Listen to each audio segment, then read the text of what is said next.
Yo, Aki. Right, yo, what is going on, guys? E from AFC here, back again with another video. Welcome back to the channel, and it is matchday vibes, matchday hype once again. We look to the weekend as Arsenal go head to head with Burnley at the Turf Moor Stadium. It's going to be an away game. We're not going to be at home, unfortunately, which is a bit of a disadvantage, knowing that, you know, like every club, you know, they're used to being at home, they're used to being around their own fans. And currently against Burnley, our record in terms of the last 3 games, we've had 1 defeat and 2 draws. So it is important that we finally get a win against this team, because Burnley are that type of team where they play this low block fucking style of football. Like Sean Dyche, he knows how to get these lot organised, he knows how to get these lot properly, you know, what should I say other than organised? He knows how to get these lot like proper, you know, set up, you know.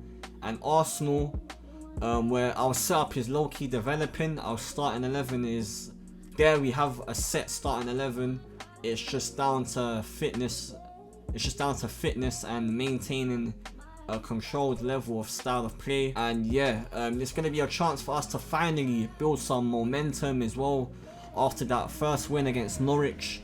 We need to make it win number 2, because I want to be seeing this club climb up the table as much as possible, get 3 points as much as possible, and, you know, just build up a good morale within the fan base. Because, you know, the first 3 games, what we saw was absolutely shambolic. There was no style of play. We just looked pathetic. We just looked absolutely defeated. The only excuse I'll give Arteta is that we didn't have our star players playing. Like, for example, we didn't have Ben White, we didn't have no Gabriel, we didn't have guys like that, we didn't even have a right back, for fuck's sake. But now we have everybody fit and everyone ready. There is no excuse for Arteta to not get 3 points against Burnley.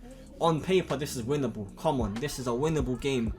But it will be hard, and we need to take this seriously. Not show these lot bare respect for no reason, but just have our heads on and get the 3 points. So yeah, in terms of team news, the only players that we have to worry about are guys like Rob Holding, Partey and Xhaka. We know that Granit Xhaka he's going to be serving the 2nd match of his 3-game suspension. El Neni, I believe he has a problem with his right knee. Rob Holding as well, he's got like a hamstring problem, or it could be the other way around, I'm not 100% sure. But that don't matter, since them lot are not starters. Well, aside from Xhaka obviously, but them lot are not starters. So yeah, the only change in terms of the lineup I see is with fucking what's his name, Thomas Partey being a starter, because I mean, he's got his minutes against Norwich and he's got enough training time now. He should be ready to hopefully do a full 90 minutes alongside Lokonga as the midfield pivot. So yeah, another thing as well, will Ramsdale get a start? I see Ramsdale starting after that brilliant display against Norwich. He looked so calm.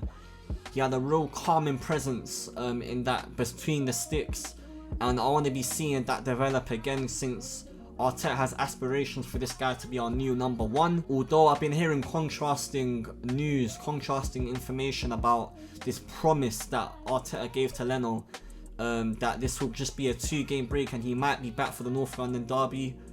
We'll have to wait and see. Like, the North London derby is still a couple games away. It's a bit far down the line. Let's just focus on what we have tomorrow, and that's Burnley. And in terms of our goalkeeper, Ramsdale should start. Now, in terms of my 1 to 11, it goes as follows. The defense, expect to see Aaron Ramsdale, like I said, in the lineup again.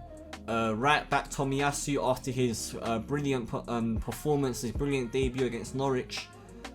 He plays that inverted role quite good, and going forward he's not that terrible either. He can actually put in a cross, he can actually look threatening. And then our centre back pairing, we got Gabriel alongside with Ben White, Mr. Ben White. Again with Ben White as well, in terms of, you know, playing out from the back, he looked like a calming presence. I feel like Gabriel, like, he complements Gabriel very well, because sometimes you'll see Ben White try advance himself up the pitch and try putting a nice ball in.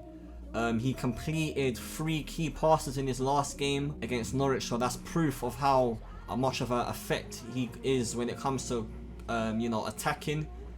So yeah, while he goes forward, Gabriel stays back and, you know, just make sure to keep the defense pattern. And then left back, I see Kieran Tierney as well. Not much to really, I'm running out of good things to say about Kieran Tierney. Like, he is a mainstay in the lineup, and that should be it for the whole season. Just as long as he keeps his fitness, it shouldn't be too bad.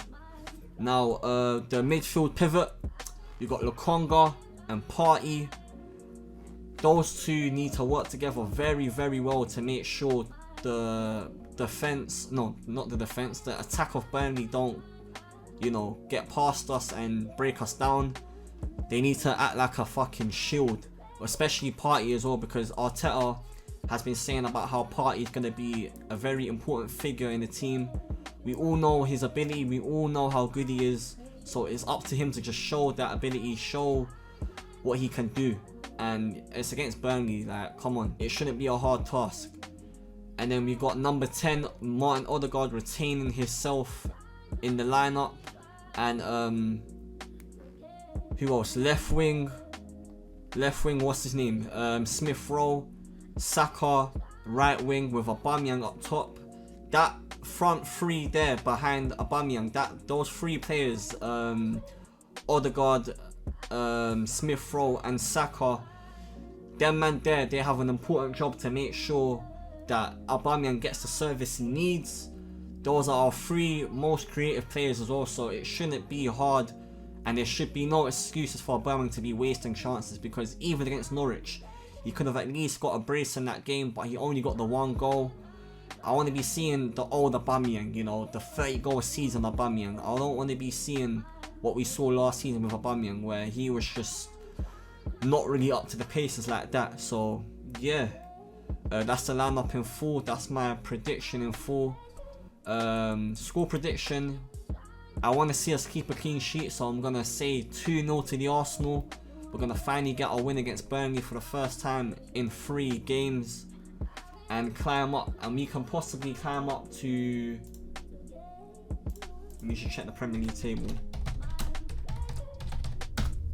Yeah, I got the table in front of me. We can possibly climb up to the top 10 places. Right now, we're sitting 16th.